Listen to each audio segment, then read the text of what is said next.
All right, panelists. Introducing Supervising Director for Craig of the Creek, to my left, Tiffany Ford.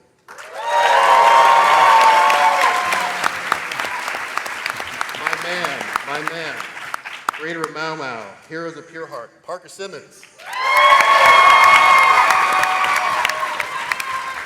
We got him back to San Diego. He was here 1 year ago. We love this guy. Creator, voice of Victor on Victor and Valentino, Diego Milano.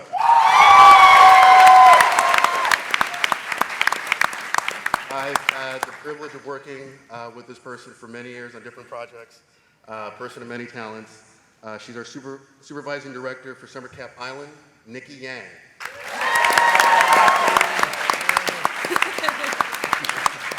And last but certainly not least, one of the coolest people, most laid back, but always gets it done. My man, creator of the Fungies, Stephen Neary.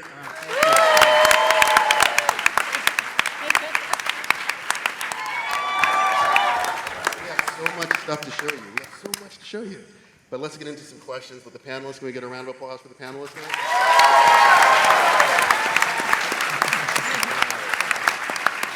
So, just to get us in, feel free to jump in at any time. Working in the studio and then coming down here to San Diego and being able to see your fans in person, what's that feel like? It feels good.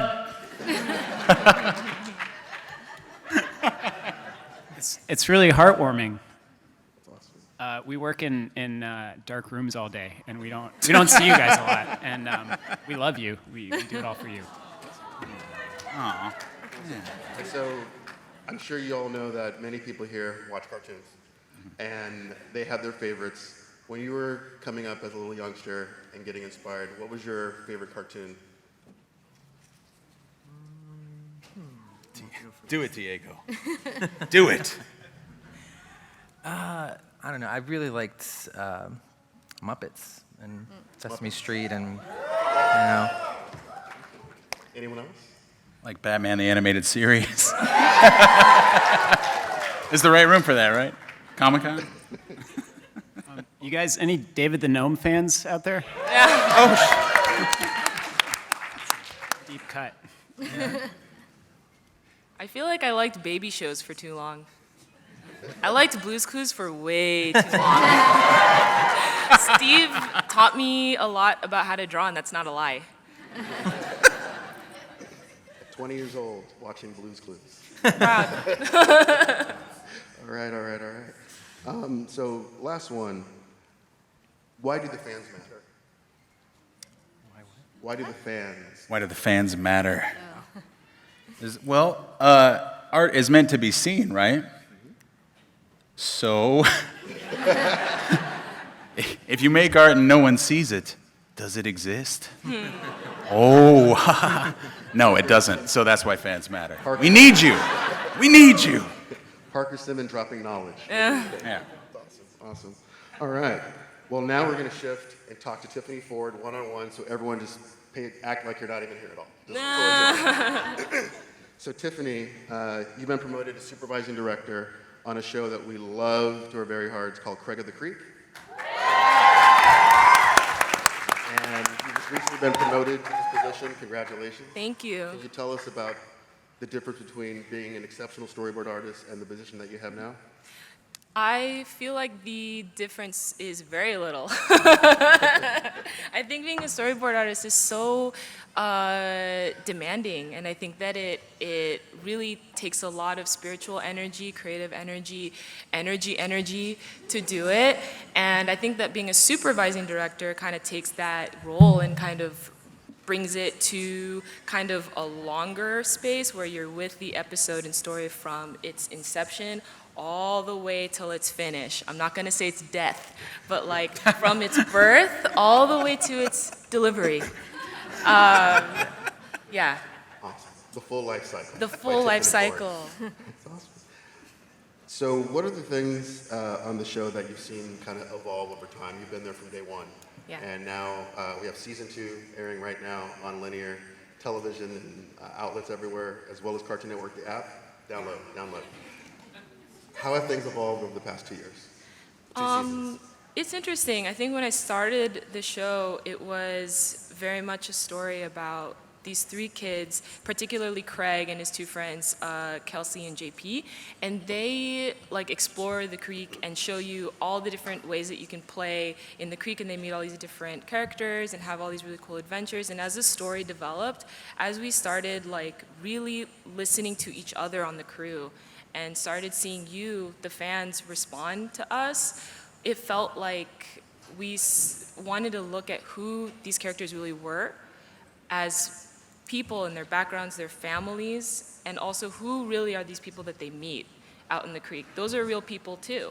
So it became this like really amazing, exciting journey where we started populating the creek with actual stories that hopefully when you watch the show, you can see yourself. And maybe some of us who've been watching cartoons for a very, very long time, maybe we didn't get to see those stories until now, you know, see ourselves, our parents, folks at school that maybe never were represented.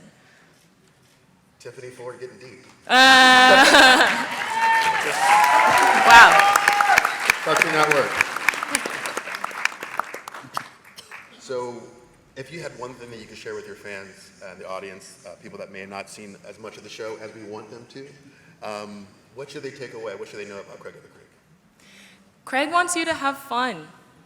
It's very simple. I think that Craig wants you to enjoy the moment that you have in front of you.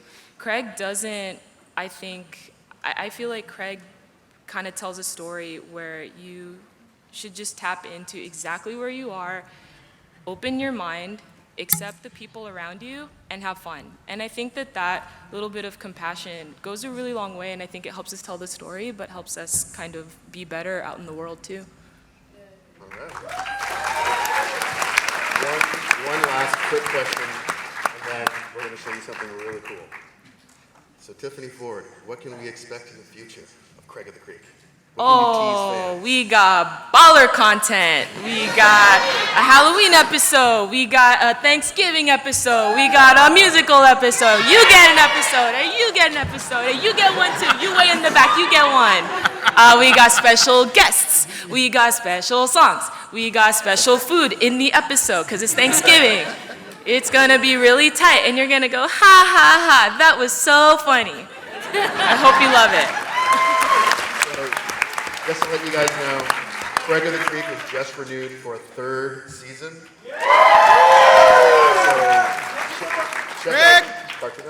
Check out Craig wherever you can. They're really putting in a lot of hard work for you, and they have you in mind.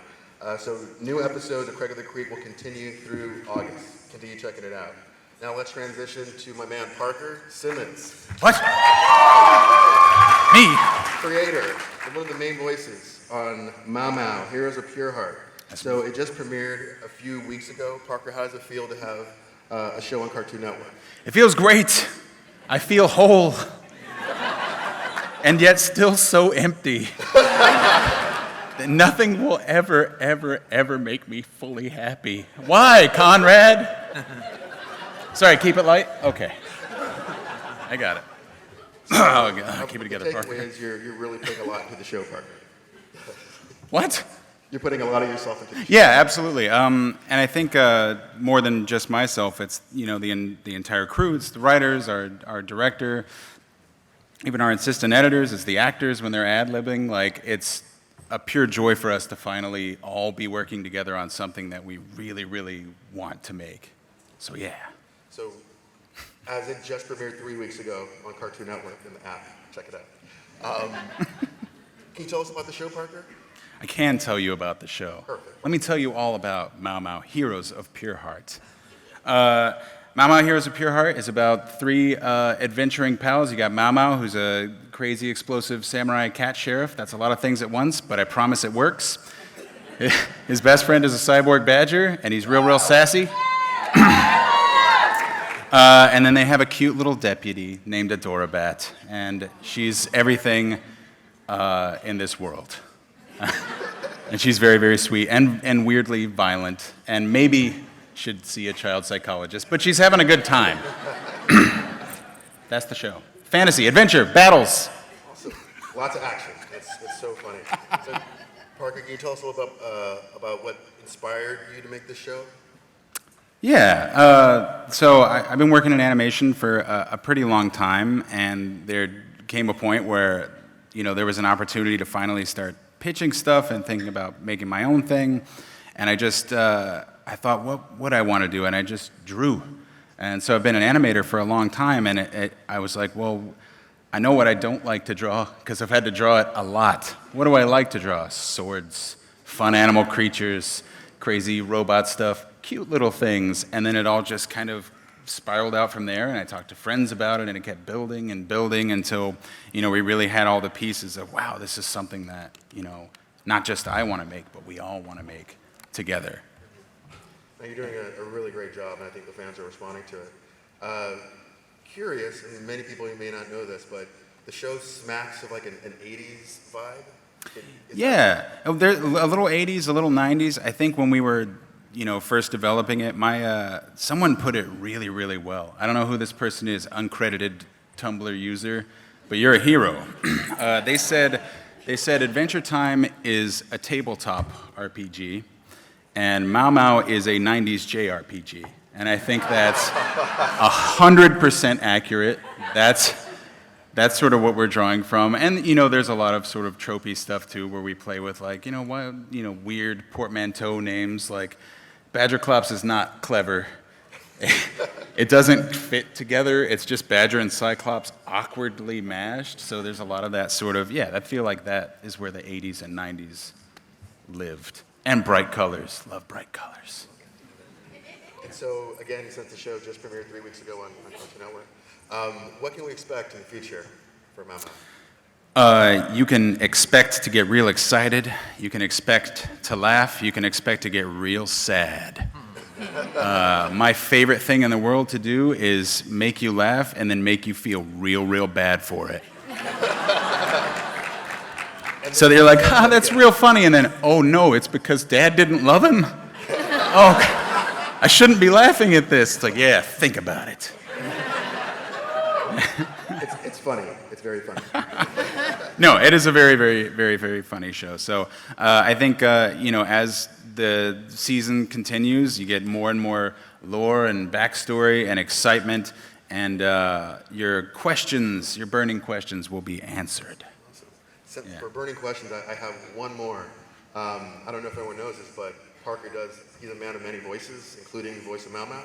Mm-hmm. How is it voice directing yourself when you're the star and you do all these other voices?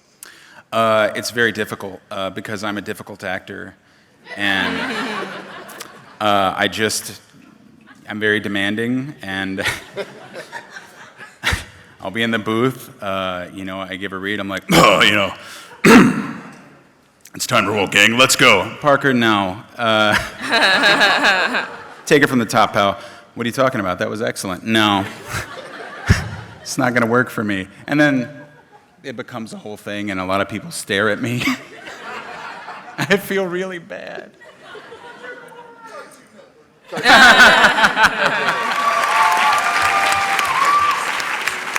fun show.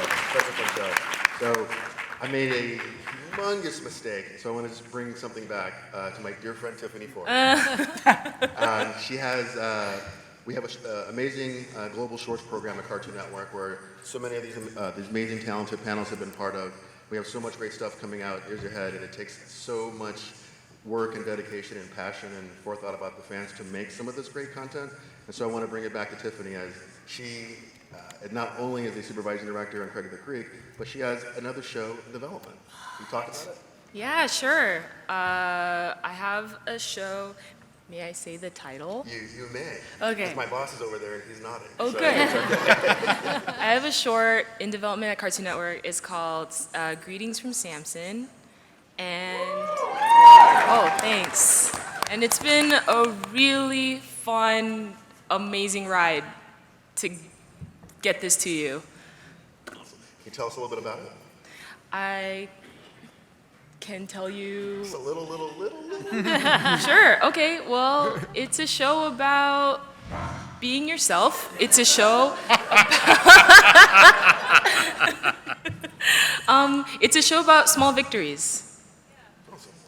We all like winners. Thank you so much, Tiffany. Thanks. Let's move on to Diego back in San Diego. Diego Milano, he was here 1 year ago today to represent Victor and Valentino, and we had a short out, and we had a clip that he managed to sneak out of the studio and present it to you last year. And we just launched the show like a few months ago, and it's a humongous hit. So congratulations. Thanks, man. So, from 1 year ago and today, what's been the difference? You know, we've made a lot. It's been really crazy and really cool and really, really satisfying to get to this point. And I'm really excited to get to show all the stuff we've been working on. Awesome. No, it's we see you around the studio. You're really putting like your heart to every episode. It's so dynamic, and like the visual aesthetics is just stunning. But the storytelling is so amazing, and we have an understanding that it comes from a lot of Mesoamerican stories. Like, where does that come from you? Like, how are you able to put that on the screen? So yeah, it comes from Mesoamerican mythology, and where that comes from was when I was growing up, my grandfather was really integral into how I became as a person and as an artist.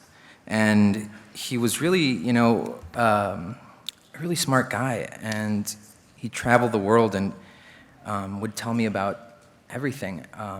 But the mythology was my favorite thing. And the visual aspect of Mesoamerican mythology, and also having a connection to it, being Latino, was the visual aspect was my favorite part. The artwork of Aztecs and Mayans and Olmecs and stuff like that. So I was always inspired by it, so that's why I'm. It's awesome. No, it's so good to see. And I think, as you were saying in the stories and, you know, grounding it in these awesome characters, can you tell us about Victor, Valentino, and Grandma, Abuela? Abuela? Yeah, yeah. The abuela is based on my abuela, and you know, you don't have a clue whether she's going to yell at you or love you, and you know, you both love and fear her at the same time. And to this day, she's 92, and I don't know what I'm gonna get every time. And so yeah, I guess, you know, the boys really respect her. They really love her, and you know, her kind of sweet sensibility, I feel like, has an ulterior motive, which is to teach the boys lessons about life and family. Victor and Valentino was also renewed for a second season, so more of that amazing show is coming out. It's also earned first Imogen Award nomination for Best Children's Program. We're very proud and excited about that. And if you have not checked out the show, it is on now. New episodes of Victor and Valentino will continue to air on Saturday, so please check it out. Now, to someone who's very dear to me, Nikki Yang. Hello. Person of many, many talents, writer, storyboard artist extraordinaire. There was a show you may recall called Adventure Time when she was Bebo. And later Raina Corn. Thanks for coming down here. Yeah, it's been interesting journey for me. I started as a storyboard artist, and then somehow I hop onto a voice acting gig. And so it's good to be the other side of the booth, and then to see, you know, to experience a different role. And being a director also, like as Tiffany was mentioning, it's just kind of a different task, but you kind of see whole thing, like not just the only one part of the machine, you kind of see whole thing, like being a chef, like main chef. So it's been great. Awesome. And so on Summer Camp Island, which you're the supervising director on, how's that journey been on that show? Sorry? How's the journey been on that show? How was it like working on Summer Camp Island? I love the show because everything is magical and like some kind of imaginary, fantastical island, but all the story is very relatable. We just did the episode called Pyjamas Birthday, And it's a story about the pajama, Oscar's best friend, but Oscar is grow out her. So she's kind of sad. So it feel like, your friends is kind of growing faster than you, and then you feel like left out. So I think everybody can relate it. So those kind of little stories I love. It's been fun. Do you have any Summer Camp Island fans in the house? Lots of episodes. What can we share with the fans? What can they expect in the next 2 episodes? Oh, there's a lot more coming. We'll have we'll find out more about Yetis, aliens, and witches, and especially our beloved hedgehog. She's going to gain more magical power and then one step close to being actually a witch. And Do you guys like a witch and wizards? It's my alley. awesome. If there was one thing you could share with the audience today that they should take away about summer camp, what should they know about Summer Camp Island? As I mentioned before, like it's a story. Everybody can relate it. There's a friendship, and then there's witches and wizard land, so magical land that you can imagine. And I think mostly like I love Oscar, one of the main characters.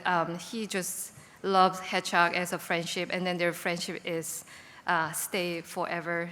So those kind of things you guys can enjoy. Here, Summer Camp Island has been renewed for the sophomore season, so more episodes are on the way.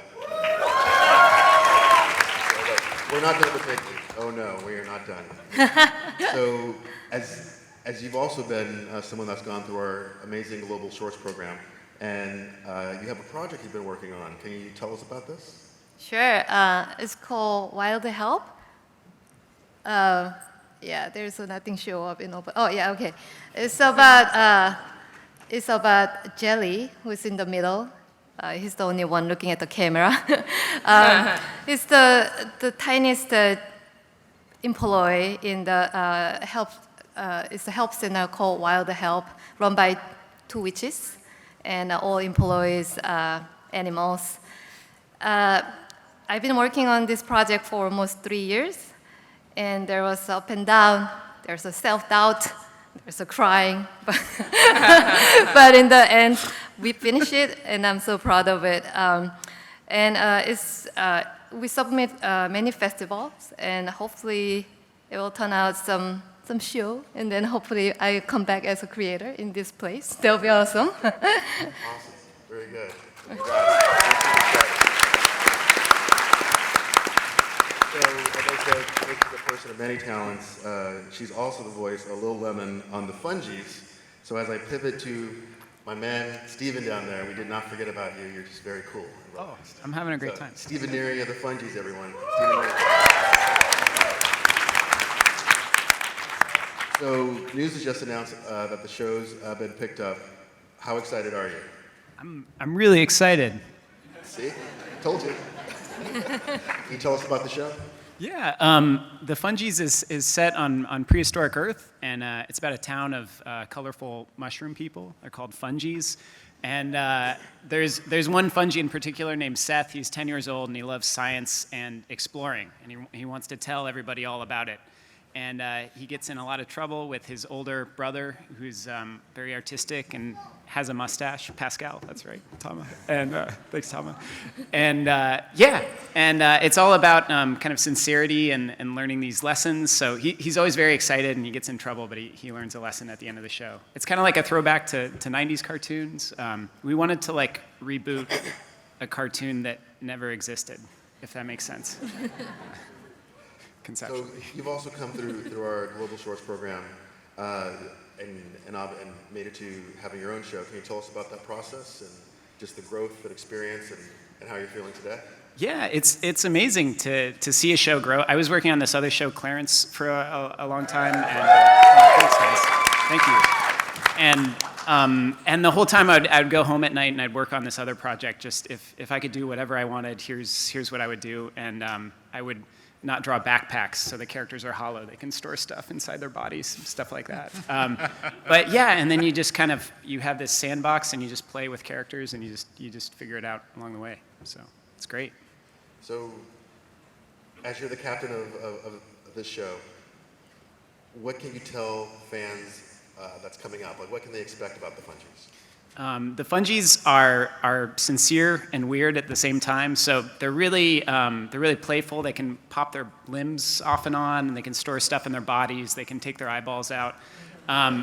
But it's always in service of something really sincere. I just wanted to make something that really felt genuine, like the cartoons I remember from when I was a kid. Sometimes you go back and watch them and you're like, oh, it's not as good as I remember. But I wanted to try and make that feeling, recreate that feeling of watching shows when you're a child, and just make something positive.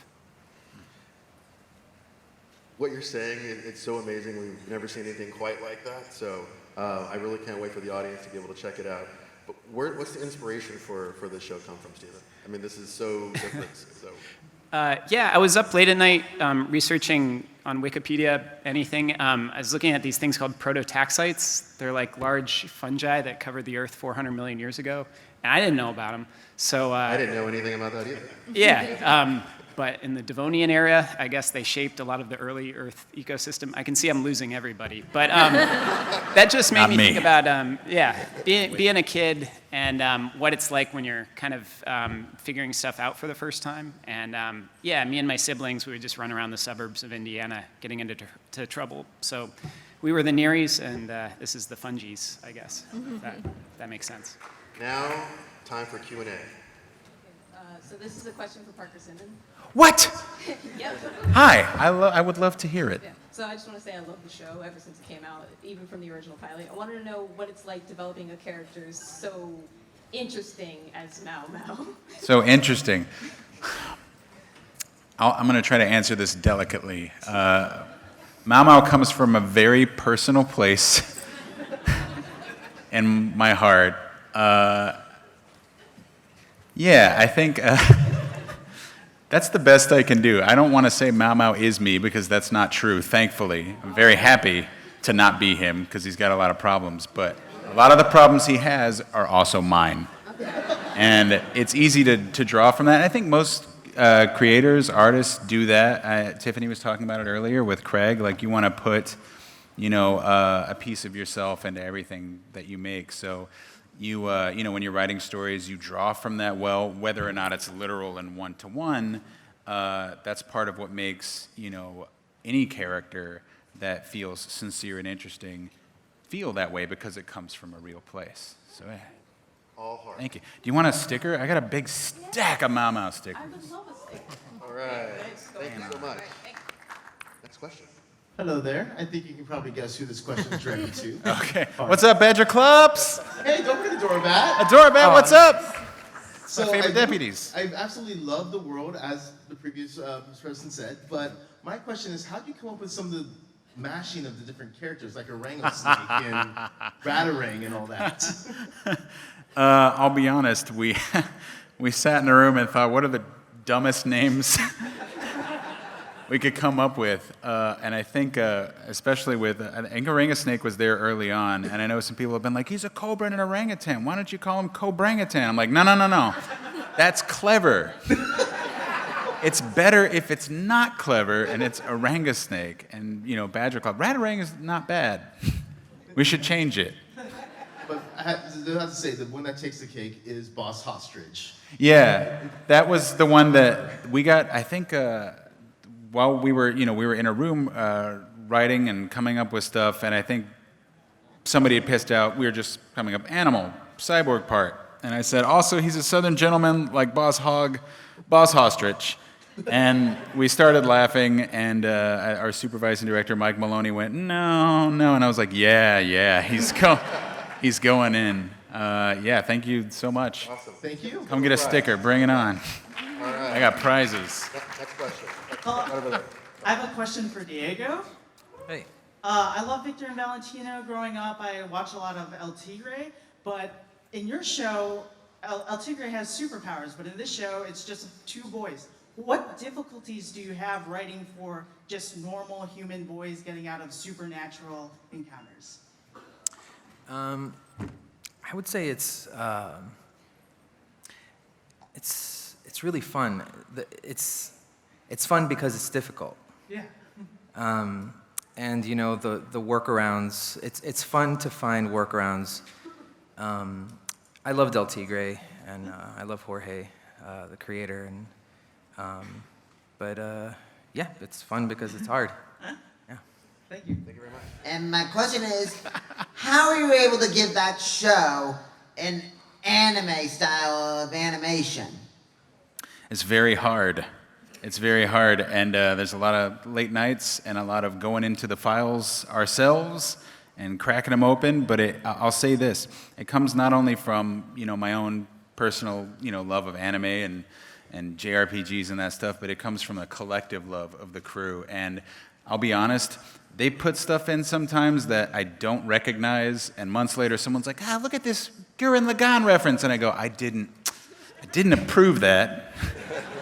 You snuck it in. So it really does come from that a deep place of love on the entire crew for anime, which as broad a genre as it is, it comes from the love of that and a desire to execute it, even though it is difficult. That's how. Thank you so much. I got a sticker for you. Come on. Next question.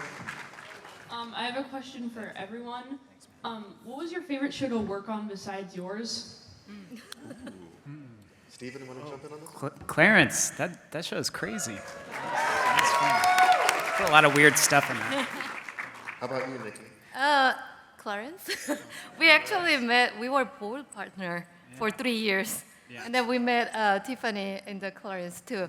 It's just we were like it was kind of special times because we were by ourselves, and then we can try this and that and try to be really creative and funny, and it was a good time. Nikki healed my tears many times. Many times. How about you, Diego? Probably Black Dynamite back in the day. Dynamite. Parker? I feel like I'll get in trouble if I say what my favorite is, because I worked on a lot, and I don't want someone to be like, "What's up, man? Why not my show?" I don't want to get in trouble. I love them all. Let's not get in trouble. I love them all. Parker's All the so shows I've many worked on are great. Not pick a favorite. So that's very fair and diplomatic, Parker. Yeah. Very- Tiffany? Aside from Clarence, coloring on Steven was really special. Thank you. I have a question for Parker. What's up? How is it like to be around the people on Mama Heroes of Pure Heart? Which people? All of them? Yeah, All of the people. The characters from the show or the people I work with? the characters on the show. Characters from the show. Okay, that's what I thought. They're amazing. Mau seems like a jerk, but he's real sweet. And he's a professional. You can take that to the bank. He's a professional. Badger Klops, not a professional, but also a very sweet guy, great at video games. Adorbat is incredible, a little salty when she's not in front of the camera, but all three, a pleasure to be with. And Orangasnake, again, I've said professional already, but Orangasnake, an absolute professional, classically trained. It's amazing to be with these cartoon characters. Is that a good answer? Did you like that answer? Come get a sticker. I have a question for all of you. What was your favorite part of working on all of your shows? The collaboration. Awesome. Nikki? Yeah, same thing. Get to know each other and then meet new talent. Diego? Getting to look at all the cool stuff the team works on. It's like Christmas. Every morning you get cool presents and designs and stuff. So. Parker and Tiffany? Yeah, I think collaboration is a great answer. I'll add on to that. I'll say collaborating on something that we truly care about, and so that when we're in the weeds and we're doing something that's incredibly difficult and would normally be soul-crushing, it isn't, because it's a show we really, really want to make. Tiffany? Making friends that become your family. Yeah. Thank you. Cartoon Network. Thank you. Can we get a round of applause for our special panelists today? Awesome. Don't forget all the stuff we have going on all weekend long. Check out the Theater Universe booth. Check out and download the Cartoon Network app. Check out CN Arcade and have a good time. Thanks, everyone.